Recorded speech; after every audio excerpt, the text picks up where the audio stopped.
Pa, Bakit? maglaba ka daw, sabi ni Mama. Papapahinga ko lang eh. Ano ko lang eh. Kauwi ko lang. Hindi mama mo na paglabayin mo.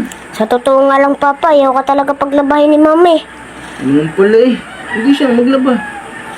Kasi Papa, nung nakaraang araw, nung naglalaba ka sa puso, pinagtitinginan ka ng mga babae. Sigurado ka? Oo, kitang-kita nga namin ni Mama eh. Hindi nga. Oo nga, Papa. Bakit naman ako pagtitinginan eh. Naglalaba lang naman ako dun. Siguro dun sa pagkukusot mo, tinaw Papa, magkusot ka. Alin? Yung pagganyan ko? Yan, parang napiplex mo yung muscle mo. Kaya siguro pinagtitinginan ka ng mga babae, tas ang pugi mo pa. Hindi, nasan yung labahin? At ako na maglalaba. Huwag ka na Papa maglaba, si Mama na lang maglalaba. Ako na, at ako wala namang gawa.